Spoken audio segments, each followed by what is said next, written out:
الحمد لله رب العالمين والعاقبة للمتقين والصلاة والسلام على أشرف الأنبياء والمرسلين وعلى آله وصحبه أجمعين أما بعد فقد قال الله تبارك وتعالى في القرآن الكريم أعوذ بالله من الشيطان الرجيم بسم الله الرحمن الرحيم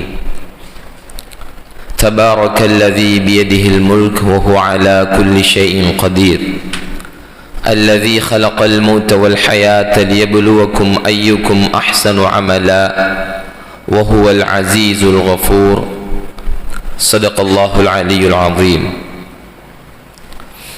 அனைத்தையும் படைத்து பரிபாலிக்க கூடிய ஏக வல்லோனாகிய அல்லாஹ் ஜல்ல ஜலாலுஹு அவன் ஒருத்தன் தனித்தவன், எவரையும் பெறாதவன், எவராலும் பெறப்படாதவன், அவனுக்கு நிகராக ஒப்பாக யாருமே கிடையாது என்று அவனை பரிசுத்தப்படுத்தி சாட்சி பகர்ந்தவனாக அவனால் இந்த உம்மத்தினருக்கு இறுதி தூதராக அனுப்பப்பட்ட நம் உயிரிலும் இனிய பெருமானார் முஹம்மது ஸல்லல்லாஹு அலைஹி வஸல்லம் அவர்களின் மீதும் அவர்களை பின்துயர்ந்து வாழ்ந்த சஹாபாக்கள், தாபிஊன்கள், தபஉத் தாபிஈன்கள், இன்னும் கியாமத் நாள் வரை இருக்கக்கூடிய அல்லாஹ்வின் அனைத்து நல்லடியார்களின் மீதும் அல்லாஹ்வின் அருளும் சாந்தியும் சமாதானமும் உண்டாவதாக என்று பிரார்த்தித்தவனாக என்னுடைய குத்துபா பிரசங்கத்தை ஆரம்பம் செய்கின்றேன்.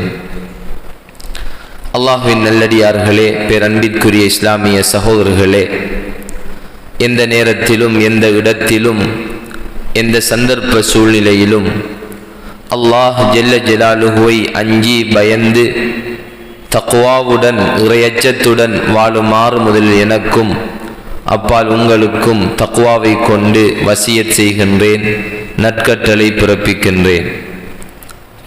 கண்ணியமான அல்லாஹ்வின் நல்லடியார்களே, பேரன்பிற்குரிய இஸ்லாமிய சகோதரர்களே, அல்லாஹ் சுப்ஹானஹு தஆலா மனிதனை படைத்த நோக்கத்தை பற்றி அல் குர்ஆனில் சொல்லும் பொழுது வமா ஹலக்துல் ஜின்ன வல் இன்ஸ இல்லா லியஅ்புதூன், நான் மனிதர்களையும் ஜின்களையும் என்னை வணங்குவதற்காகவே அன்றி வேறு எதற்காகவும் படைக்கவில்லை என்பதாக சொல்கின்றான்.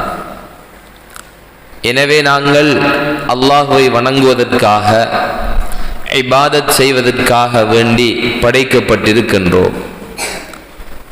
நாங்கள் எந்த ரப்பை, எந்த அல்லாஹ்வை வணங்குகின்றோமோ அந்த அல்லாஹ்வை பற்றி அறிவதற்கு பெயர் மஅரிஃபத், அகீதாவுடைய அறிவு என்பதாக சொல்லப்படும். இந்த ரப்பை நாங்கள் வணங்குகின்றோமோ அவனுடைய சிஃபாத்துகள், அவனுடைய தன்மைகள், அவனுடைய சக்தி, வல்லமை, இவைகள் சம்பந்தப்பட்ட அறிவை நாங்கள் ஒவ்வொருவரும் பெற்றிருப்பது இது கட்டாய கடமை. இதற்கு பெயர்தான் மஅரிஃபத் என்று சொல்லப்படும். இதே போன்று நாங்கள் எந்த வணக்கத்தை புரிகின்றோமோ, தொழுகையாக இருக்கலாம், அது ஜகாத்தாக இருக்கலாம், நோன்பாக இருக்கலாம், ஹஜ்ஜாக இருக்கலாம். எனவே அந்த வணக்கத்தை பற்றி படிப்பது அதுவும் ஒரு கடமையாக இருக்கின்றது. அதற்கு பெயர்தான் ஃபிக்ஹ், ஷரீஅத் என்பதாக சொல்லுவோம். எனவே படைத்த ரப்பை அறிவதும் ஒரு அறிவு, அந்த படைத்த ரப்பை எவ்வாறு வணங்க வேண்டும் என்று அறிவது அதுவும் இன்னும் ஒரு அறிவு. இது ஷரீஅத்துடைய அறிவு. இந்த ரெண்டு அறிவும் ஒவ்வொரு வணக்கத்திற்கும் ஒவ்வொரு இபாதத்திற்கும் இருக்கும் பொழுதுதான் அந்த அமல் இபாதத்தை அல்லாஹ் சுப்ஹானஹு வ தஆலா ஏற்றுக்கொள்கின்றான், கபூல் செய்கின்றான். எனவே அல்லாஹ் சுப்ஹானஹு வ தஆலா எங்களுக்கு மௌத்தையும் ஹயாத்தையும் தந்திருப்பதை பற்றி சொல்லும் பொழுது அல்லதி ஹலகல் மௌத்த வல் ஹயாத்த லியப்லுவக்கும் அய்யுக்கும் அஹ்ஸனு அமலா, மௌத்தையும் ஹயாத்தையும் அவன் உங்களுக்கு படைத்திருப்பது உங்களில் யார் அஹ்ஸனுல் அமல், அழகான அமல் செய்கின்றார் என்பதை பரீட்சிப்பதற்காக என்பதாக சொல்கின்றான். எனவே அமல் ஒன்று இருக்கின்றது, அந்த அமல் அஹ்சனுல் அமலாக அழகான அமலாக ஆகுவதொன்று இருக்கின்றது. எனவே இந்த அழகான அமல்களைத்தான் அல்லாஹ் சுப்ஹானஹு வ தஆலா எங்களிடத்திலிருந்து விரும்புகின்றான், எங்களிடத்திலிருந்து ஏற்றுக்கொள்கின்றான். வெறுமனே ஒரு மனிதன் விழுந்து எழும்பிவிட்டான் என்றால் அந்த தொழுகை அல்லாஹு தஆலா ஏற்றுக்கொள்வது கிடையாது. எனவே அந்த தொழுகை ஏற்றுக்கொள்ளப்படுவதாக இருந்தால் முதலாவது படைத்த ரப்புடைய அறிவு, அதுபோன்று நாம் தொழக்கூடிய தொழுகையுடைய அறிவு நம்மளிடத்தில் அவசியமாகும். ஒரு தடவை அருமை நபி ஸல்லல்லாஹு அலைஹி வஸல்லம் அவர்கள் இருக்கும் பொழுது ஒரு மனிதர் மஸ்ஜிதிலே வந்து தொழுகின்றார். ஃபதகல ரஜுலுன் ஃபஸல்லா ثم جاء فسلم على النبي صلى الله عليه وسلم. பிறகு அந்த மனிதர் தொழுது விட்டு அருமை நபி ஸல்லல்லாஹு அலைஹி வஸல்லம் அவர்களிடத்தில் வந்து சலாம் சொல்கின்றார். فرد النبي صلى الله عليه وسلم السلام.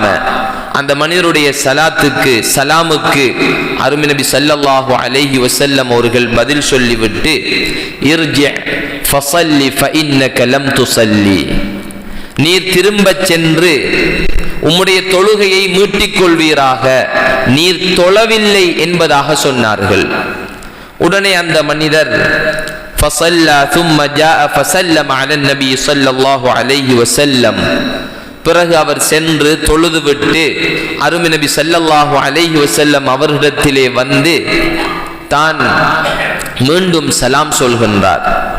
அருமை நபி ஸல்லல்லாஹு அலைஹி வஸல்லம் அவர்கள் முன்னர் சொன்ன அதே விடையை திரும்ப சொல்கின்றார்கள். இர்ஜி ஃபஸல்லி ஃபஇன்னக லம் துஸல்லி, நீ திரும்பி சென்று மீண்டும் தொழு, நீ தொழவில்லை என்று சொன்னார்கள். அந்த மனிதர் செல்கின்றார், தொழுகின்றார், மீண்டும் வருகின்றார். அதன் பிறகும் சலாம் சொல்லிவிட்டு வந்த உடனே அருமை நபி ஸல்லல்லாஹு அலைஹி வஸல்லம் அவர்கள் மூன்றாவது தடவையாகவும் அவ்வாறே சொன்னார்கள்.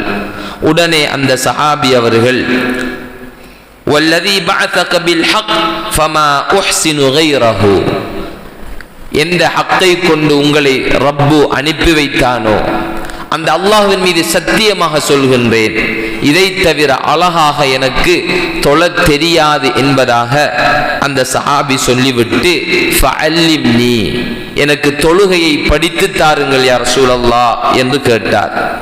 உடனே அருமை நபி ஸல்லல்லாஹு அலைஹி வஸல்லம் அவர்கள் இதா கும்த இலஸ் ஸலாத்தி ஃபகப்பிர், தொழுகையை அழகாக படித்து கொடுக்கின்றார்கள். நீர் தொழுகைக்காக வேண்டி எழுந்து நின்றால் அழகான முறையிலே தக்பீர் சொல். சும்ம க்ரா மா தயஸ்ஸர மஅக மினல் குர்ஆன், பிறகு குர்ஆனை நீ ஓது, சூரத்துல் ஃபாத்திஹாவை ஓது. சும்மர்க ஹத்தா தத்மஇன்ன ராக்கிஅன், பிறகு நீ ருக்கூ செய், அந்த ருக்கூஇலே அமைதியாக இரு, ஆட்டமில்லாமல் அசைவில்லாமல் சென்ற உடனே எழுந்து விடாமல் ஒரு சுப்ஹானல்லாஹுடைய அளவுக்காவது அந்த ருக்கூஇலே நீ அமைதியாக இரு. சும்மர்ஃபா ஹத்தா தஅ்ததில காயிமன், பிறகு நீ ருக்கூஇலிருந்து எழுந்து நின்று நேராக நின்று அந்த ருக்கூ இஅ்திதாலை அழகாக செய்.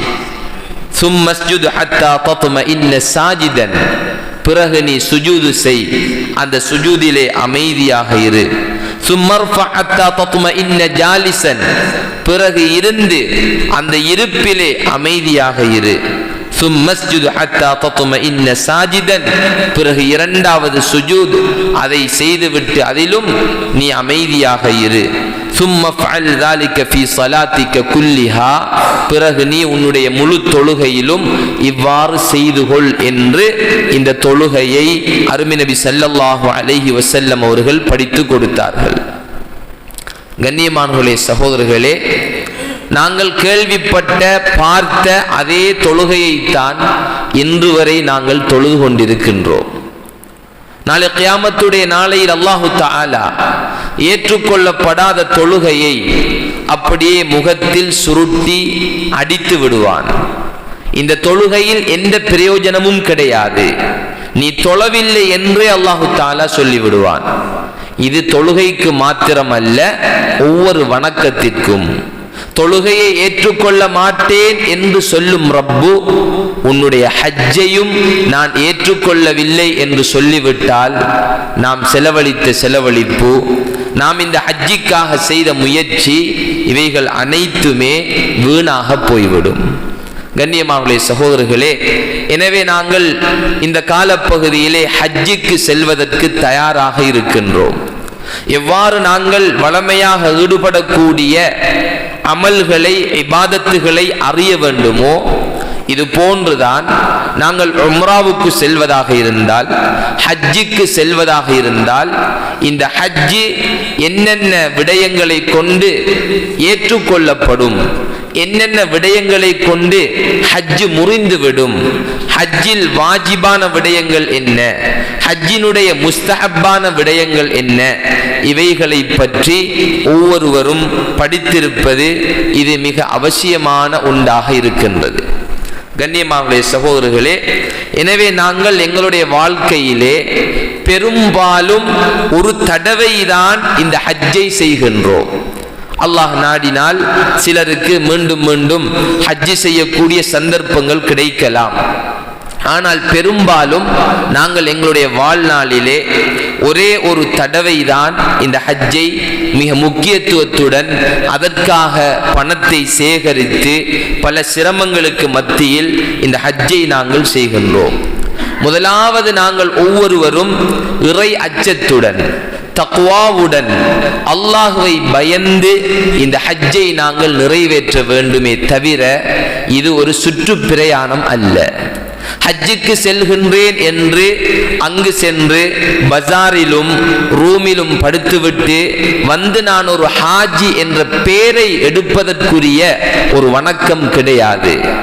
மாற்றமாக பழைய அன்றைய காலத்தவர்கள் ஹஜ்ஜுக்கு செல்வதாக இருந்தால் தான் அனைத்து சொத்துக்களையும் எழுதிவிட்டுத்தான் சென்றார்கள். என்ன காரணம்? நான் திரும்பி வருவேனா இல்லையா என்பது கூட தெரியாது. 6 மாதங்களுக்கு முன்னாலேயே ஹஜ்ஜுக்கு தயாராகி கப்பல் வழியில் பயணம் சென்றுதான் இந்த ஹஜ்ஜை நிறைவேற்றி இருக்கின்றார்கள். ஆனால் அல்லாஹு தஆலா இன்று எங்களுக்கு இலகுபடுத்தி தந்திருக்கின்றார். எனவே நாங்கள் இந்த ஹஜ்ஜிக்காக செல்லும் பொழுது நாம் ஒவ்வொருவரும் தக்வாவுடன், அல்லாஹ்வை பயந்து, இது என்னுடைய வாழ்நாளின் கடைசி ஹஜ்ஜி பயணமாக இருக்கலாம் என்ற அந்த ஒரு நியத்துடன், எண்ணத்துடன் நாங்கள் இந்த ஹஜ்ஜிக்காக செல்ல வேண்டும். அந்த ஹஜ்ஜுக்கு செல்லக்கூடிய நாம் அல்லாஹ்வினுடைய உலகத்திலே மிக சிறந்த ஒரு பூமிக்கு செல்கின்றோம். அல்லாஹ்வுடைய மாளிகை, இதனுடைய பரக்கத், இதனுடைய ரஹ்மத் அது உலகத்தில் எந்த இடத்திலும் அல்லாஹு தஆலா வைத்தது கிடையாது. இதனுடைய மகத்துவத்தை உணர்ந்து நாங்கள் இதற்காக வேண்டி தயாராகி நான் அல்லாஹ்வுடைய மிக உயர்ந்த ஒரு இடத்திற்காக செல்கின்றேன் என்று மிக கண்ணியமாக அந்த இடத்திற்கு நாங்கள் செல்ல வேண்டும். கண்ணியமானவர்களே, சகோதரர்களே, எங்களுடைய வீட்டுக்கு ஒருவர் வருகின்றார். வந்து நம்முடைய வீட்டை அசிங்கப்படுத்தி, நம்முடைய வீட்டிலே தேவையில்லாத காரியங்களில் ஈடுபட்டு ஒரு சிறிய ஒரு பொருளை உடைத்து விட்டாலும் நாங்கள் மீண்டும் அவர் வருவதை விரும்ப மாட்டோம். இது போன்று அல்லாஹுடைய அந்த மாளிகையை தரிசிக்க செல்லும் நாம் அல்லாஹுக்கு விருப்பமில்லாத விடயங்களில் ஈடுபட்டால் அதன் பிறகு அந்த வீட்டுக்கு வருவதற்கு அல்லாஹு தஆலா சந்தர்ப்பம் கொடுக்காமல் போய்விட்டால் என்ன நிலைமையாகிவிடும்? எனவே நாங்கள் மிக மன தூய்மையுடன், மிக இறை அச்சத்துடன் அந்த அல்லாஹ்வினுடைய கஅபாவுக்கு நாங்கள் செல்ல வேண்டும். உலகத்திலேயே மிக சிறந்த வீடு, உலகத்திலே அல்லாஹுக்கு மிக விருப்பமான இடம் அது இந்த கஅபாவுடைய பூமியாக இருக்கின்றது. எனவேதான் நாங்கள் மிக இஹ்லாஸான மன தூய்மையுடன் இந்த இடத்திற்கு செல்ல வேண்டும். தவறுமாக இருந்தால் வெறுமனே ஒரு பிக்னிக், ஒரு பயணம் ஒன்று நானும் சென்றேன் என்று போய் வந்தால், கண்ணியமானவர்களே, சகோதரர்களே, எங்களுடைய காலங்களும் நேரங்களும் பணமும் வீணாகுமே தவிர அடைய வேண்டிய எதையும் எங்களால் அந்த ஹஜ்ஜு பயணத்தில் அடைய முடியாது. எனவே நாங்கள் முதலாவது எங்களுடைய அந்த எண்ணத்தை சீர் செய்து செல்ல வேண்டும். இதற்கு பெயர்தான் இஹ்லாஸ் என்று சொல்லப்படும். இஹ்லாஸ் என்பது மன தூய்மையுடன், வேறு எந்த லாபம், வேறு எந்த நோக்கம், சென்று நகை வாங்க வேண்டும், பொருட்கள் வாங்க வேண்டும், அதை எடுத்து கொண்டு வர வேண்டும், இதை எடுத்து கொண்டு வர வேண்டும், அந்த இடத்தை பார்வையிட வேண்டும், இந்த இடத்தை பார்வையிட வேண்டும், நான் பார்க்காத இடமே கிடையாது, நான் போகாத இடமே கிடையாது என்று பேருக்காக புகழுக்காக செல்வதல்ல. வெறுமனே என்னுடைய ரப்புடைய பொருத்தம், என்னுடைய ரப்புடைய கட்டளை, அந்த கட்டளையை நிறைவேற்ற நான் செல்கின்றேன், இதை கொண்டு அல்லாஹ் என்னை பொருந்திக் கொள்ள வேண்டும் என்ற அந்த ஒரே ஒரு நியத்துடன் தான் இந்த ஹஜ் பயணத்தை நாங்கள் மேற்கொள்ள வேண்டும். எனவேதான் அல்லாஹ்விடத்தில் இந்த ஹஜ்ஜுக்கு செல்ல இருப்பவர்கள், யா அல்லாஹ் எனக்கு இஹ்லாஸை நசீபாக்கி விடு. எந்த ஒரு அமலும் அல்லாஹ்வுடைய திருப்பொருத்தம் நாடப்பட மாட்டாதோ அந்த அமலுக்கு எந்த கூலியும் கிடையாது. யாருக்காக, எந்த பேருக்காக, எந்த புகழுக்காக செய்யப்படுமோ அல்லாஹு தஆலா கியாமத்துடைய நாளையிலே அந்த அமலை அப்படியே சுருட்டி முகத்தில் அடித்துவிட்டு சொல்லுவான், இதை யாருக்காக நீ செய்தாயோ அவரிடத்தில் சென்று அதற்குரிய கூலிகளை வாங்கிக்கொள். கண்ணியமானவர்களே, சகோதரர்களே, இது ஹஜ்ஜிக்கு மாத்திரம் அல்ல, அது எந்த ஒரு சிறிய அமலாக இருந்தாலும் பெரிய அமலாக இருந்தாலும் அனைத்து அமல்களுக்கும் உரிய நிபந்தனை இதுதான். இதெல்லாம் அல்லாஹுக்காக என்ற ஒரே ஒரு நியத்துடன் மாத்திரம் செய்யப்படுமோ அந்த அமலை தான் அல்லாஹு தஆலா ஏற்றுக்கொள்கின்றான். இதற்கு பெயர்தான் இஹ்லாஸ், மன தூய்மை. என்னுடைய இந்த ஹஜ்ஜி அல்லாஹ் பொருந்திக் கொள்ள வேண்டும். ஒரு சிலர் எண்ணங்கள் ஏற்படலாம், பணம் இருக்கின்றது, இன்னும் ஹஜ்ஜுக்கு செல்லவில்லையா என்று அடுத்தவர்கள் எல்லாம் கேட்கின்றார்கள், இதிலிருந்து நான் தப்பிக்க வேண்டும் என்ற அப்படியான நியத்துகள், எண்ணங்கள் வந்தால் இதை உடனடியாக சரி செய்து கொள்ள வேண்டும். நான் இந்த அமலை செய்வது அல்லாஹுடைய ஒரே ஒரு திருப்பொருத்தம் மாத்திரம், அல்லாஹ்வுடைய கட்டளையை நிறைவேற்ற நான் என்னுடைய ஹஜ்ஜுக்கு செல்கின்றேன் என்று அந்த நியத்துடன் நாங்கள் செல்ல வேண்டும். கண்ணியமானவர்களே, சகோதரர்களே, இவ்வளவு பணத்தையும் இவ்வளவு காலங்களையும் நேரங்களையும் எடுத்துக்கொண்டு அந்த ஹஜ்ஜுக்கு செல்லக்கூடிய எங்களுக்கு ஷரீஅத் அழகான வழிமுறைகளை எப்படி இந்த ஹஜ்ஜிலே நடந்து கொள்ள வேண்டும், என்னென்ன முறையிலே எங்களுடைய ஹஜ்ஜை கழிக்க வேண்டும் என்று தெளிவாக சொல்லியிருக்கின்றது. அந்த ஹஜ்ஜிக்கு சென்று செல்ஃபி எடுப்பதும், போட்டோ பிடிப்பதும், வீடியோ எடுப்பதும், இங்கிருப்பவர்களுக்கு அப்டேட் பண்ணி கொண்டிருப்பதும், இதெல்லாம் ஹஜ்ஜுடைய விடயங்களும் கிடையாது, நோக்கங்களும் கிடையாது. போனை திறந்தால் வாட்ஸ்அப்பிலும் அங்கும் இங்கும் நான் இவ்விடத்தில் இருக்கின்றேன், இந்த இடத்தை பார்த்து கொண்டிருக்கின்றேன், ஹஜ்ஜாஜிகள் இப்படி இருக்கின்றார்கள், செல்ஃபி, போட்டோ, இடங்களுடைய மகத்துவம், கண்ணியம் அப்படியே உள்ளங்களில் இருந்து எடுபட்டு விட்டன. உள்ளங்களில் இருந்து என்னுடைய மகத்துவமும் கண்ணியமும் அங்கு சென்றும் போனுடனும் காலங்களை நேரங்களை கழிப்பதாக இருந்தால் இந்த ஹஜ்ஜுடைய நிலைமை என்னவாக ஆகும்? எனவே நாங்கள் செல்லக்கூடிய இந்த ஹஜ் அல்லாஹ்விடத்திலே கபூல் செய்யப்படக்கூடிய, ஏற்றுக்கொள்ளப்படக்கூடிய ஒரு உயர்ந்த ஹஜ்ஜாக இருக்க வேண்டும். கண்ணியமானவர்களே, சகோதரர்களே, ஹஜ்ரத் அப்துல்லாஹ் இப்னு உமர் ரலியல்லாஹு அன்ஹு அவர்களிடம் இவ்வருடம் ஹாஜிகள் மிக அதிகமாக வந்துள்ளனர் என்று கூறப்பட்ட போது ஹாஜிகள் குறைந்து கொண்டு செல்கின்றார்கள் என்று சொன்னார்கள். அவரிடத்தில் சொல்லப்பட்டது சஹாபாக்களுடைய காலம். மக்கள் சொல்கின்றார்கள், சஹாபி அவர்களே, ஹஜ்ஜாஜிகள் இந்த வருடம் அதிகமாக வந்திருக்கின்றார்களே என்று சொன்ன உடனே அப்துல்லாஹ் இப்னு உமர் ரலியல்லாஹு அன்ஹு அவர்கள் சொல்கின்றார்கள், ஹாஜிகள் குறைந்து கொண்டு செல்கின்றார்கள், உல்லாச பிரயாணிகள் தான் அதிகரித்து கொண்டு வருகின்றார்கள். அந்த காலத்திலேயே அப்படி என்றால் தாபிஊன்களுடைய காலத்திலேயே ஹஜ்ஜுடைய நிலைமை அப்படி இருந்திருக்கின்றது என்றால் இன்றைய காலம் எப்படி இருக்கும்? கண்ணியமானவர்களே, சகோதரர்களே, ஒரு பிக்னிக், ஒரு ட்ரிப் அல்ல இந்த ஹஜ் என்று சொல்லுவது.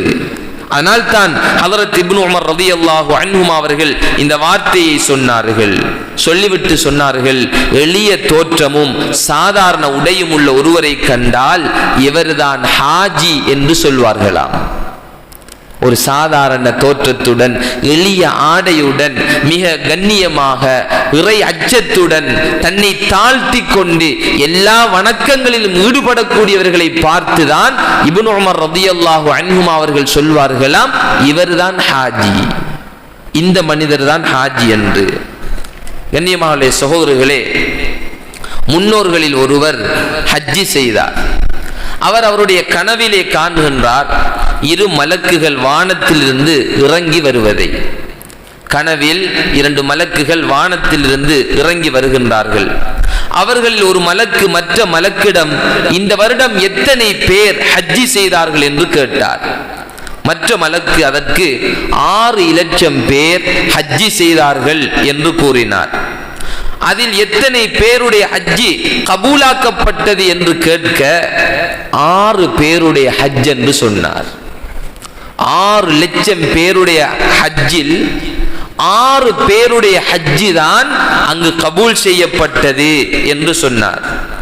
கனவு கண்ட அந்த மனிதன் கவலையுடன் எழுந்து விட்டார். அடுத்த நாள் இது போன்று திரும்பவும் உறங்குகின்றார். 2 மலக்குகள் இறங்கி வருகின்றார்கள். இறங்கி வந்து ஒருவர் கேட்கின்றார். அதே போன்று பேசிக்கொள்ளும் பொழுது அப்போது ஒரு மலக்கு அந்த 6 பேரில் ஒவ்வொருவருக்கும் 1 லட்சம் பேர் கொடுக்கப்பட்டு 6 லட்சம் பேருடைய ஹஜ்ஜுகளும் கபூல் செய்யப்பட்டு விட்டன என்று மறுநாள் கனவில் காண்கின்றார்.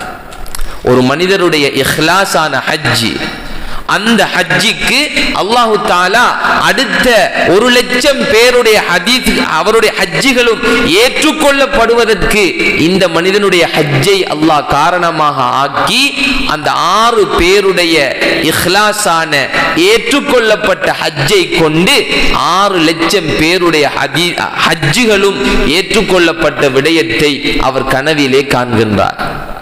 கண்ணியமானவர்களே, சகோதரர்களே, எனவேதான் அல்லாஹ் பாதுகாக்க வேண்டும். தொழுகை ஏற்றுக்கொள்ளப்படவில்லை, நோன்பு ஏற்றுக்கொள்ளப்படவில்லை, உன்னுடைய ஹஜ்ஜும் ஏற்றுக்கொள்ளப்படவில்லை என்று நாளை கியாமத்துடைய நாளையில் அல்லாஹ் எறிந்து விட்டால் இந்த ஹஜ்ஜுடைய உம்ரா பயணத்தினுடைய பிரயோஜனம் தான் என்ன? ஒவ்வொருவரும் அல்லாஹ்விடத்திலே ஹாஜிகளாக, அல்லாஹ்விடத்திலே ஏற்றுக்கொள்ளப்பட்ட ஒரு உண்மையான ஹாஜியாக ஆகுவதுதான் நம்முடைய அமல்கள், ஹஜ்ஜி, இபாதத் இவைகளை கொண்டு நோக்கம். பேரல்ல, புகழல்ல. அங்கு சென்று நேரங்களை காலங்களை வீணாக கழித்து விடக்கூடாது. எனவே உலமாக்கள் ஒருவருடைய ஹஜ்ஜின் போது என்னென்ன முறையில் நடக்க வேண்டும், எப்படியான எண்ணத்துடன் செல்ல வேண்டும், என்னென்ன விடயங்களை பேணிக்கொள்ள வேண்டும் என்று அழகாக படித்து தருகின்றார்கள். அதில் ஒன்றுதான் ஹஜ்ஜிக்கு செல்லக்கூடியவர் முதலாவது இஸ்திகாரா தொழ வேண்டும். நலவு நாடி தொழுதல். நான் ஹஜ்ஜிக்கு போகின்றேன், நியத்து வந்து விட்டது, அதற்குரிய வாய்ப்புகள் வசதிகள் இருக்கின்றன, நான் யாருடன் செல்வது, எந்த குரூப்புடன் செல்வது, யாருடைய குரூப்பை தெரிவு செய்து கொள்வது, இதை அல்லாஹ்விடத்தில் கேட்க வேண்டும். அல்லாஹ் அனைத்து நலவுகளையும் நன்மைகளையும் அறிந்தவன். எனவே இஸ்திகாரா செய்து அந்த ஹஜ்ஜிக்காக செல்லும் பொழுது அல்லாஹு தஆலா அதிலே மிகப்பெரிய ஒரு நலவை உண்டு பண்ணுகின்றான். அதுபோன்றுதான் இரண்டாவது ஹஜ்ஜுடைய சட்டதிட்டங்கள். ஹஜ்ஜுடைய ஷர்த் என்ன, ஹஜ்ஜுடைய ஃபர்ல் என்ன, ஹஜ்ஜுடைய வாஜிபுகள் என்ன, ஹஜ்ஜுடைய சுன்னத்துகள் என்ன, ஹஜ்ஜை முறிக்கக்கூடிய காரியங்கள் என்ன, இந்த விடயங்களை படிக்க வேண்டும். ஹஜ்ஜுடைய ஃபர்லும் தெரியாது, ஹஜ்ஜுடைய வாஜிபும் தெரியாது, ஹஜ்ஜை முறிக்கும் விடயங்கள் என்னென்று தெரியாவிட்டால் இவருடைய ஹஜ்ஜி எப்படி கூடும்? ஃபர்ல் இல்லாத ஹஜ் எப்படி கூடும்? ஷாஃபி மதுஹபிலே 2 ஒரே ஒரு அமலுக்கு தான் ஃபர்லுக்கும் வாஜிபுக்கும் வித்தியாசம். ஃபர்ல் என்றாலும் வாஜிப் என்றாலும் எல்லா அமல்களிலும் ஒன்றுதான். தொழுகையில் சூரத்துல் ஃபாத்திஹா ஓதுவது ஃபர்ல் அல்லது வாஜிப், ரெண்டுடைய கருத்தும் ஒன்று. ஆனால் ஹஜ்ஜில் மாத்திரம் இவை இரண்டுக்கும் இடையில் வித்தியாசம். ஃபர்ல் என்று சொல்வது வேறு, வாஜிப் என்று சொல்வது வேறு. எனவே இவைகளை தனித்தனியாக இவைகள் என்ன வித்தியாசம் என்று ஒரு ஹாஜி படித்திருக்க வேண்டும், அல்லது படித்த மனிதரையாவது தனக்கு அருகாமையில் வைத்துக் கொள்ள வேண்டும். ஒரு வீடு கட்டுவதாக இருந்தால் அறிவில்லாமல் நாங்கள் யாரும் அதை கட்ட மாட்டோம். ஒரு தொழில் செய்வதாக இருந்தால் இதனுடைய லாபம் எவ்வளவு, எதனால் நஷ்டமாகும், எப்படி நடந்து கொள்ள வேண்டும், எத்தனையோ பயிற்சிகளுக்கு பின்னால் தான் ஒருவர் ஒரு முதலாளியாக ஆகின்றார். ஹஜ்ஜுடைய வணக்கம் அதை நிறைவேற்றுவதாக இருந்தால் எனவே அந்த ஹஜ்ஜை பற்றிய அறிவு அவருக்கு இருக்க வேண்டும். ஏற்கனவே கூறியதை போன்று அந்த நீயத்தை சீராக்க வேண்டும். இஹ்லாஸ், மன தூய்மை. நான் செய்யும் இந்த ஹஜ்ஜி இது அல்லாஹுடைய திருப்பொருத்தம், இது அல்லாஹுடைய கட்டளையை நான் நிறைவேற்ற போகின்றேன். தன்னுடைய பாவங்கள், தான் இவ்வளவு காலமும் இருந்த விடயங்கள், இதற்கு முன்னால் நான் செய்த அனைத்து காரியங்களிலும் என்னென்ன தவறுகள் தப்புகள் இருக்கின்றனவோ இவைகளுக்கு முதலாவது தௌபா செய்ய வேண்டும்.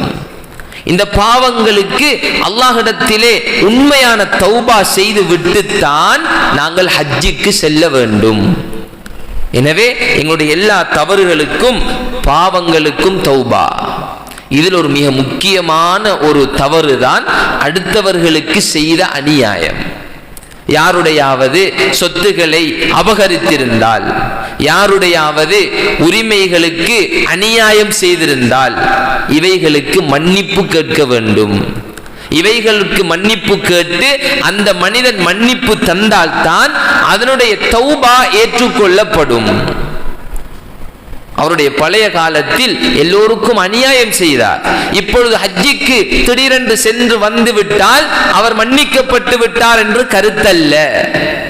இவர் மக்களை அணுகி தான் செய்த அந்த தவறுகள் பாவங்களுக்கு அவர்களிடத்திலே தௌபா செய்து அவர்களிடத்திலே மன்னிப்பு கேட்டு அந்த மக்கள் மன்னிக்க வேண்டும். எனவேதான் அவர்கள் முதலாவது தௌபா செய்து கொள்ள வேண்டும். அதுபோன்று ஹஜ்ஜு பயணத்துக்கு தயாராகினால் 2 ரக்காத்துகள் தொழுது அல்லாஹ்விடத்திலே தன்னுடைய எல்லா காரியங்களையும் ஒப்படைக்க வேண்டும். நான் ஹஜ்ஜிக்கு செல்கின்றேன், எனக்கு உதவி செய். ஸலாத்துல் ஹாஜா 2 ரக்காத்துகள். அதிலே முதலாவது ரக்காத்தில் குல் யா அய்யுஹல் காஃபிரூன், இரண்டாவது ரக்காத்தில் குல் ஹுவல்லாஹு அஹத். இவைகளை ஓதி தொழுது அல்லாஹ்விடத்திலே பொறுப்பு கொடுத்து தன்னுடைய பயணத்தை ஆரம்பிக்க வேண்டும். பயணம் செல்வதற்கு முன்னால் ஏதாவது சதகாக்கள், தான தர்மங்கள் செய்துவிட்டு செல்வது, இது அதில் ஏற்படக்கூடிய ஆபத்துகள், அதில் ஏற்படக்கூடிய கஷ்டங்களை விட்டும் அல்லாஹ் பாதுகாப்பதற்கு காரணமாக அமையலாம். அஸ்ஸதகத்து ரத்துல் பலா. சதகா என்பது எல்லா வகையான சோதனைகள், எல்லா வகையான முசீபத்துகள் இவைகளை விட்டும் பாதுகாக்கக்கூடியது, திருப்பிவிடக்கூடிய ஒரு அமலாக இருக்கின்றது. எனவே சதகாக்கள், தான தர்மங்களை கொடுத்து விட்டு நாங்கள் அந்த பயணத்தை மேற்கொள்ள வேண்டும். பொதுவாக பயணங்கள் செய்தாலே அதற்கென்று துஆக்கள், அதற்கென்று பாதுகாப்புக்குரிய சந்தர்ப்ப துஆக்கள் இருக்கின்றன. இந்த துஆக்களை எல்லாம் ஓதிக்கொண்டு எங்களுடைய பயணத்தை நாங்கள் அமைத்துக் கொள்ள வேண்டும். அப்பொழுதுதான் அங்கு அல்லாஹுடைய பாதுகாப்பு, மலக்குமார்களுடைய பாதுகாப்பு, அல்லாஹுடைய பூர்த்தியான உதவி கிடைக்கும். வீட்டை விட்டு ஒருவர் வெளியேறினாலே பிஸ்மில்லாஹி தவக்கல்து அலல்லாஹ் லா ஹவுல வலா குவத்த இல்லா பில்லாஹ் அல்லாஹும்ம இன்னி அஊது பிக அன் அضل أو أضل أو أذل أو أذل أو أظلم أو أظلم أو أجهل أو يجهل علي. இந்த துஆவை ஓதிக்கொண்டு ஒருவர் வெளியேறுவாராக இருந்தால் அவருடைய தலைமாட்டிலே அல்லாஹு தஆலா ஒரு மலக்கை நியமிக்கின்றான். செல்லும் இடமெல்லாம் அவருடன் அந்த மலக்கு இருந்து கொண்டே இருப்பார். அவருக்கு முழுக்க முழுக்க திரும்பி வரும் வரை பாதுகாப்பு கொடுத்து கொண்டே இருக்கின்றார். எனவே இப்படியான இந்த துஆக்களை ஓதிவிட்டு அந்த பயணத்தை மேற்கொள்ள வேண்டும். போகும் பொழுது அலங்கார பொருட்கள், ஆடம்பர பொருட்கள் இவைகளை எல்லாம் குறைத்து எடுத்து செல்லாமல் ஒரு சாதாரண ஒரு மனிதனாக அந்த பயணத்தை மேற்கொள்ள வேண்டும். ஆடம்பர பொருட்கள் அது இது எதுவும் கொண்டு போவது கிடையாது. போகும் பொழுது அழகாக அந்த பயணத்தை அமைத்து கொள்ள வேண்டும். அந்த பயணத்தில் சில சிரமங்கள் கஷ்டங்கள் ஏற்படலாம். எல்லாரும் மனிதர்கள் தான், பல வகையானவர்கள் வருவார்கள். அது ஒரு இறை பயணம். எனவே அந்த பயணத்தில் வரும் சிரமங்கள் கஷ்டங்களை அதை மனது நொந்து விடாமல் அவைகளை பொறுத்து கொள்ள வேண்டும். அல்லாஹுக்காக அதை சகித்து கொள்ள வேண்டும். அது போன்றுதான் ஹஜ்ஜுக்கு சென்று விட்டோம். ஹஜ்ஜுடைய வணக்கங்கள் புரியும் பொழுது அவைகளை மிக மகத்துவத்துடன், அவைகளை ஒரு சடங்காக இல்லாமல் நான் செய்யக்கூடிய தவாஃப் என்றால் இந்த தவாஃப், இது ஏன் இந்த தவாஃப் செய்யப்படுகின்றது, அங்கு தொங்கோட்டம் ஓடும் பொழுது இது ஏன் இந்த தொங்கோட்டம், இது யாரை நினைவுபடுத்தி செய்யப்படுகின்றது, இவைகளுடைய மகத்துவத்தை அப்படியே உள்ளத்தில் வாங்கி இந்த வணக்கங்களில் ஈடுபட வேண்டும். அது போன்றுதான் ஃபர்லான தொழுகைகள், அங்கு மிக பேணுதலாக இமாம் ஜமாத்துடன் ஒரு ரக்காத்துகள் கூட விடுபட்டு விடாமல் மிக பேணுதலாக செய்ய வேண்டும். ஹஜ்ஜுக்கு சென்று வரக்கூடியவர்களுடைய கார்குசாரிகள் அவர்கள் வந்து சொல்லும் தகவல்களை கேட்டால் இரத்த கண்ணீர் வடிக்க வேண்டும்.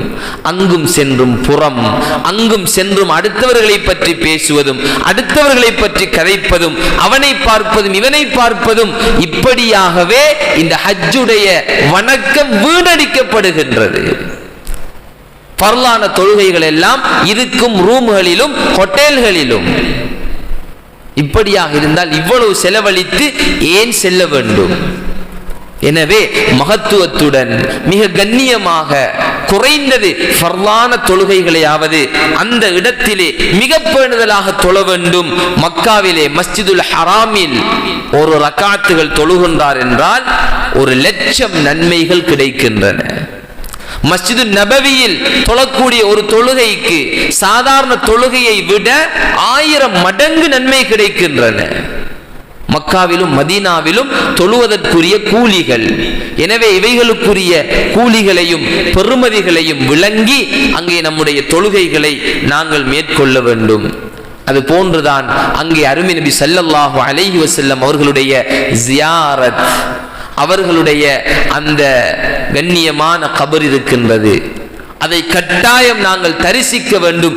தரிசிக்கும் பொழுது அருமை நபி ஸல்லல்லாஹு அலைஹி வஸல்லம் அவர்களின் மீது ஸலவாத்து சொல்ல வேண்டும். அந்த பூமி அருமை நபி ஸல்லல்லாஹு அலைஹி வஸல்லம் அவர்களும் சஹாபாக்களும் நடமாடிய பூமி. இமாம் மாலிக் ரஹ்மத்துல்லாஹி அலைஹி அவர்கள் மதீனாவுக்கு நுழைந்து விட்டார்கள் என்றால் தன்னுடைய 2 செருப்புகளையும் கலட்டி விடுவார்கள். அருமை நபி ஸல்லல்லாஹு அலைஹி வஸல்லம் அவர்களும் சஹாபாக்களும் நடமாடிய இந்த பூமியிலே நான் எப்படி செருப்பணிவது என்று கேட்பார்களாம்.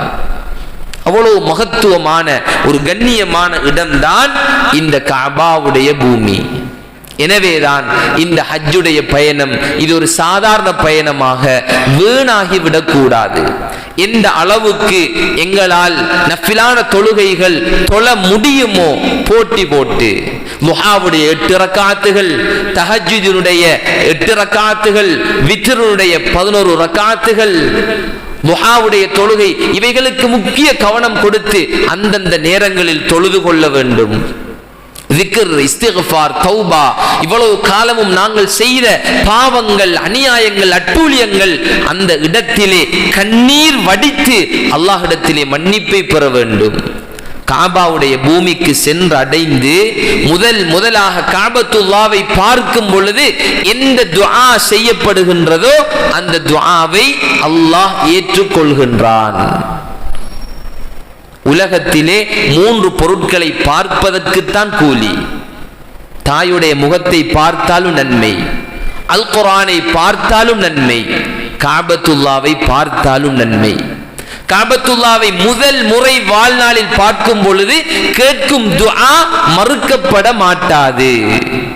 எனவே எப்பொழுது இந்த காபாவை நம்முடைய கண் காண்கின்றதோ ஜாமிஉத் துஆ, அனைத்து துஆக்களினுடைய பொருள்களையும் உள்ளடக்கிய ஒரு துஆ தான் இந்த துஆ.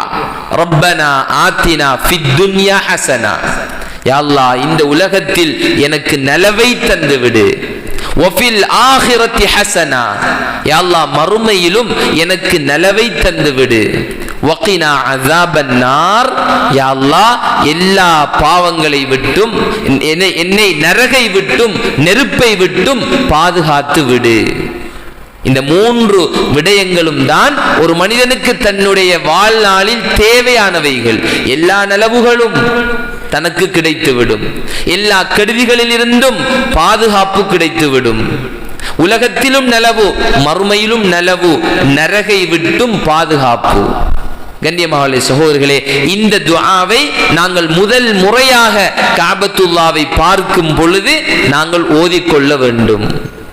எனவே இப்படியாக இந்த காபாவுடைய பூமியை முதலாக தரிசிக்கும் பொழுது இந்த துஆக்களை ஓதி அல்லாஹ்வினுடைய அன்புடன் அருளுடன் அவனை நாங்கள் அந்த இடத்தை தரிசித்து விட்டு வருவதற்கு பெயர்தான் ஹஜ்ஜி.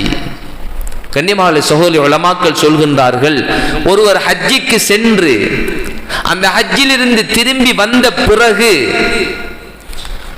அவருடைய வாழ்க்கையில் மாற்றங்கள் ஏற்படவில்லை என்றால் இவருடைய ஹஜ்ஜி கபூலியத் கிடையாது. வந்த பிறகும் பழைய குருடி கதவை திரடி போன்று அதே மாதிரி வாழ்க்கை, தன்னுடைய வாழ்க்கையில் எந்த மாற்றமும் கிடையாது என்றால் அந்த ஹஜ்ஜின் மூலம் இவர் பலன் பெறவில்லை. அருமை நபி ஸல்லல்லாஹு அலைஹி வஸல்லம் அவர்கள் சொன்னார்கள், அல் ஹஜ்ஜுல் மப்ரூர், ஒரு ஏற்றுக்கொள்ளப்பட்ட ஹஜ், அதற்குரிய கூலி சுவனத்தை தவிர வேறு எதுவுமே கிடையாது. ஏற்றுக்கொள்ளப்பட்டதற்குரிய அடையாளமாக உலமாக்கள் சொல்கின்றார்கள், திரும்ப திரும்ப அந்த காபாவுடைய பூமிக்கு செல்ல கிடைப்பது. ஒரு ஹஜ்ஜி செய்துவிட்டு வந்தார், திரும்ப உம்ராவுக்குரிய சந்தர்ப்பம், திரும்ப ஹஜ்ஜுக்குரிய சந்தர்ப்பம், ஒரு அமல் கபூல் செய்யப்பட்டதற்குரிய அடையாளம் மீண்டும் அந்த அமலை, இன்னும் ஒரு அமலை செய்வதற்குரிய சந்தர்ப்பத்தை அல்லாஹ் கொடுப்பது. எனவே கண்ணியமானவர்களே, சகோதரர்களே, பெருமதியாக இந்த ஹஜ்ஜுடைய பயணத்தை நாங்கள் ஒவ்வொருவரும் கழிக்க வேண்டும். அது போன்றுதான் ஊரில் இருக்கக்கூடிய நாங்கள் இந்த ஹஜ்ஜுடைய மாதத்தை அடைந்து விட்டோம் என்றால் அதற்கும் அழகான வழிகளை அல்லாஹு தஆலா எங்களுக்கு காட்டித் தருகின்றான். பூமியிலேயே மிக விருப்பத்துடன் அல்லாஹ்வுக்கு இபாதத் செய்யப்படக்கூடிய காலம் துல் ஹிஜ்ஜாவுடைய ஆரம்ப 10 நாட்களும் மிக பெருமதியான நாட்கள். அதிலே அருமை நபி ஸல்லல்லாஹு அலைஹி வஸல்லம் அவர்கள் 9 நாட்களும் நோன்பு பிடித்திருக்கின்றார்கள். அதில் குறிப்பாக அரஃபாவுடைய தினத்திலே மிக விசேஷமாக நோன்பு நோற்றிருக்கின்றார்கள். அரஃபாவுடைய நாளில் நோக்கப்படக்கூடிய நோன்புக்குரிய கூலிதான் அவருடைய சென்ற வருடத்தினுடைய பாவமும் அவர் இருக்கக்கூடிய வருடத்தினுடைய பாவம், 2 வருடங்களினுடைய பாவங்களுக்கு அந்த நோன்பு குற்ற பரிகாரமாக ஆகிவிடுகின்றது. கண்ணியமான சகோதரர்களே, இரவிலும் பகலிலும் முழு காலங்களிலும் வணக்கம் ஒரு மாத காலம் அல்லாஹுக்கு விருப்பமானது அது ரமலானுடைய காலம். அது போன்று பகல் நேரங்களில் அல்லாஹுக்கு உலகத்திலேயே மிக விருப்பமான காலம்தான் இந்த துல் ஹிஜ்ஜாவுடைய 10 நாட்கள். அது போன்று அந்த 10 நாட்களினுடைய இரவுகள், வல் ஃபஜ்ர் வலயாலின் அஷ்ர், அல்லாஹு தஆலா சத்தியமிட்டு சொல்லக்கூடியவைகளில் இந்த துல் ஹிஜ்ஜாவுடைய 10 நாட்களும் இருக்கின்றன. எனவே இந்த 10 நாட்களையும் இன்ஷா அல்லாஹ் நாங்கள் அடைய இருக்கின்றோம். இதை எவ்வளவு பெருமதியாக, சில நேரம் ரமலானில் அமல்கள் இபாதத்துகளில் குறை ஏற்பட்டிருக்கலாம். எனவே இதை சந்தர்ப்பமாக பாவித்துக் கொள்வோம். அதற்குத்தான் உலமாக்கள் சில ஹதீஸ்களை வைத்து அருமை நபி ஸல்லல்லாஹு அலைஹி வஸல்லம் அவர்கள் 9 நாட்களும் இதில் நோன்பு நோற்றிருக்கின்றார்கள். எனவே நோன்பு பிடிப்பது அது ஒரு சுன்னா என்பதாக சொல்கின்றார்கள். துல் ஹிஜ்ஜாவுடைய ஆரம்ப 10 நாட்களும் நோன்பு பிடிப்பது, இஸ்திக்ஃபாரில், விக்ரில், துஆக்களில், தௌபாவில் இந்த 10 நாட்களையும் நாங்கள் கழித்துக் கொள்வது. கண்ணியமான சகோதரர்களே, அது போன்றுதான் துல் ஹிஜ்ஜாவுடைய காலத்திலே மிக முக்கியமான ஒரு அமல் தான் குர்பானியுடைய அமல். இப்பிருந்தே நாங்கள் அதற்கு தயாராக வேண்டும். அதனால்தான் இந்த குத்துபாவிலே அதை ஞாபகப்படுத்துகின்றேன். எவ்வளவு பணங்களை செலவழிக்கின்றோம், எவ்வளவு பணங்களை நாங்கள் வைத்தியத்துக்கு செலவு செய்கின்றோம். உலமாக்கள் சொல்கின்றார்கள், யார் குர்பானி கொடுக்கின்றாரோ, யார் இந்த குர்பானியை சரியாக கொடுக்கின்றாரோ, பெரும் பெரும் ஆபத்துகள், நோய்கள் அவர்களை தீண்டாது. பெரியோரு விபத்தில் மாட்டி இருப்பார், வாகனம் சுக்குநூறாக இருக்கும், ஆனால் உடலில் ஒரு கீறல் கூட இருக்க மாட்டாது. அது இந்த குர்பானியுடைய அமலை கொண்டு அல்லாஹ் பாதுகாக்கின்றான். கியாமத்துடைய நாளையில் இவர் அறுத்த ஆட்டினுடைய, மாட்டினுடைய, ஒட்டகத்தினுடைய அனைத்து கழிவுகளுடனும் அல்லாஹு தஆலா தராசிலிட்டு அந்த குர்பானியை நிறுப்பான். அதனுடைய உடலில் எவ்வளவு ரோமம் இருக்குமோ அந்த அளவுக்கு அவருடைய பாவங்கள் எல்லாம் மன்னிக்கப்பட்டு விடும். மிக பெருமதியான ஒரு வணக்கம் தான் இந்த உதுஹியா என்று சொல்லப்படக்கூடிய இந்த குர்பானி. எனவே வரும் குத்துபாக்களில் உலமாக்கள் பேசுவார்கள் குர்பானியுடைய ஷர்த்துகள், நிபந்தனைகள், அது எப்பொழுது கடமையாகும். ஆனால் ஒவ்வொருவரும், ஒவ்வொரு குடும்பத்தினரும் குறைந்தது எங்களுடைய கரங்களினால் குர்பானி நாங்கள் கொடுக்க வேண்டும். ஒரு பங்கிலாவது இயலாதவர்கள் 7 பேர்கள் சேர்ந்து ஒரு மாட்டை, நம்முடைய நாட்டிலே ஒட்டகம் கிடையாது, ஒரு மாட்டை 7 பேராவது சேர்ந்து நாங்கள் பங்கிடத்தான் வேண்டும். ஒரு 15, 20, 25,000, 30,000 ரூபாய்க்குள் ஒரு பங்கில் சேர்ந்து விடலாம். எனவே குறைந்தது பேருக்காக அல்ல, நானும் குர்பானி கொடுத்தேன் என்ற அந்த பேர் புகழுக்கல்ல. லை யனால அல்லாஹ லுஹூமுஹா வலா திமாஉஹா வலாக்கி யனாலுஹு தக்வா மின்கும். நீங்கள் அறுக்கக்கூடிய மாட்டினுடைய, ஒட்டகத்தினுடைய, ஆட்டினுடைய இரத்தமோ அதனுடைய மாமிசங்களோ அல்லாஹ்வை வந்தடைவது கிடையாது. வலாக்கி யனாலுஹு தக்வா மின்கும். உங்களுடைய எண்ணம் யாருக்காக அறுக்கப்படுகின்றன, ஏன் அறுக்கப்படுகின்றன, இந்த நியத்தை தான் அல்லாஹ் பார்க்கின்றான். இதுதான் அல்லாஹ்விடத்தில் வருகின்றன என்று அல்லாஹ் தெளிவாக சொல்லிவிட்டான். எனவே இது ஒரு முக்கியமான சுன்னா. பெருநாளுடைய தினத்தில் அல்லாஹ்விடத்திலே மிக பெருமதியான அமல் இரத்தம் ஓட்டக்கூடிய அமல் என்று அருமை நபி ஸல்லல்லாஹு அலைஹி வஸல்லம் அவர்கள் சொன்னார்கள். எனவே இந்த குர்பானியை ஒவ்வொருத்தரும், நாங்கள் ஏழைகள் பணக்காரர்கள் என்ற வித்தியாசம் இல்லாமல் நாங்கள் ஒவ்வொருத்தரும் முடிந்த அளவுக்கு இந்த குர்பானியிலும் பங்கெடுப்போம். எனவே கண்ணியமானவர்களே, சகோதரர்களே, 2 கூட்டத்தினர் இந்த இடத்தில் இருக்கின்றோம். ஒன்று ஹஜ்ஜுக்கு செல்லக்கூடியவர்கள். மொத்த ஊரில் ஒரு கணக்கெடுத்து பார்த்தோம், கிட்டத்தட்ட ஒரு 25 பேர் ஹஜ்ஜுக்கு செல்ல இருக்கின்றார்கள். இன்ஷா அல்லாஹ் அவர்களுக்குரிய வழிகாட்டல் நம்முடைய இந்த மஸ்ஜிதுர் ரஹ்மானிலே ஞாயிற்றுக்கிழமை 9 மணிக்கு இன்ஷா அல்லாஹ் கணவன் மனைவி 2 பேருக்கும், பெண்களுக்கு திரைக்கு அப்பால் ஆண்களையும் வைத்து ஹஜ்ஜில் எப்படி நடந்து கொள்ள வேண்டும் என்ற அழகான வழிகாட்டல் செய்யப்பட இருக்கின்றன. இது ஒவ்வொரு மஸ்ஜிதுடைய நிர்வாகமும் இந்த விடயத்தில் கவனம் செலுத்தி ஹஜ்ஜுக்கு செல்லக்கூடியவர்களுடைய அந்த ஹஜ்ஜி கபூலியத்துக்கு அவர்கள் காரணமாக இருக்க வேண்டும். எனவே இன்ஷா அல்லாஹ் இந்த நிகழ்ச்சியில் எல்லோரும் கலந்து கொள்ள வேண்டும். ஜும்மாவுக்கு பின்னால் யாரெல்லாம் ஹஜ்ஜுக்கு செல்கின்றார்களோ அவர்கள் இந்த இடத்திலே கொஞ்சம் தரிசித்து இருக்கக்கூடிய மக்களுடன் முசாஃபஹா செய்து தன்னுடைய பாவங்கள் மன்னிப்புக்கு அவர்கள் கேட்கக்கூடிய அந்த துஆவையும் எடுத்துக்கொண்டு அந்த ஹஜ்ஜுடைய பூமிக்கு சென்று உம்மத்துக்காக, யா அல்லாஹ், இன்னாரு என்னை யாரெல்லாம் சந்தித்தார்களோ, எனக்காக துஆ செய்ய சொன்னார்களோ, இவர்களுடைய பாவங்களையும் மன்னி இவர்களுக்கும் ஹஜ்ஜி செய்யக்கூடிய பாக்கியத்தை கொடு, இப்படியான அந்த துஆக்களை எடுத்துக்கொண்டு சென்று இந்த ஹஜ்ஜி கபூல் செய்யப்படுவதற்கு எல்லாம் வல்ல அல்லாஹு தஆலா நம் அனைவருக்கும் தௌஃபீக் செய்வானாக. யா அல்லாஹ், எங்களுடைய பாவங்களை மன்னிப்பாயாக. இந்த வருடம் யாரெல்லாம் ஹஜ்ஜுக்கு செல்கின்றார்களோ அவர்கள் அனைவருடைய ஹஜ்ஜுகளையும் நீ ஏற்றுக்கொள்வாயாக. அந்த ஹஜ்ஜுகளுக்கு பரிபூரண கூலியாக அன்று பிறந்த பாலகனை போன்று அவர்களை ஆக்குவாயாக. யாரெல்லாம் ஹஜ்ஜுக்கு செல்ல முடியாமல் வசதி இல்லாமல் இருக்கின்றார்களோ நீ நீதான் வசதிக்காரன் யா அல்லாஹ், நாங்களோ பிச்சைக்காரர்கள் யா அல்லாஹ். இந்த மிம்பரில் இருந்து துஆ செய்கின்றோம் யா அல்லாஹ், அந்த பூமியை பார்க்காமல் எங்களுக்கு மரணத்தை தந்து விடாதே. அந்த உயர்ந்த ஹஜ்ஜுடைய வணக்கத்தில் முழு மூச்சாக ஈடுபட எங்கள் அனைவருக்கும் தௌஃபீக் செய்து விடுவாயாக. இந்த ஹஜ்ஜாஜியுடைய ஹஜ்ஜுகளை கபூல் செய்வாயாக. ஒவ்வொருவரையும் ஈமானுடன் வாழ்ந்து ஈமானுடன் மரணிக்கக்கூடிய பாக்கியத்தை தந்தருள்வாயாக. ரப்பே ரஹ்மானே, எங்களுடைய அமல்கள் இபாதத்துகள் எதுவுமே வீணாகி விடாமல் பாதுகாத்து விடுவாயாக. அனைத்துக்கும் பரிபூர்ண கூலியை தருவாயாக. மார்க்க ஞானத்துடன் உன்னை முறையாக விளங்கி அந்த அமல்களில் ஈடுபட தௌஃபீக் செய்வாயாக. எங்களுடைய பண்புகளை அழகாக்குவாயாக. விட்டு கொடுக்க கூடிய, மன்னிக்க கூடிய, மறக்க கூடிய அந்த உயர்ந்த அன்பு நபி ஸல்லல்லாஹு அலைஹி வஸல்லம் அவர்களுடைய அந்த பண்புகளை எங்களுடைய பண்புகளாக ஆக்குவாயாக. எங்களுடைய ஒவ்வொரு அமலும் உன்னுடைய திரு பொருத்த மாத்திரம் நோக்கமுள்ள அந்த உயர்ந்த இஹ்லாஸை எங்களுக்கு நசீபாக்குவாயாக. எங்களுடைய துஆக்களை உன்னுடைய தனிப்பெரும் கிருபையினாலும் அன்பு நபி ஸல்லல்லாஹு அலைஹி வஸல்லம் உடைய பொருட்டினாலும் கபூல் செய்வாயாக.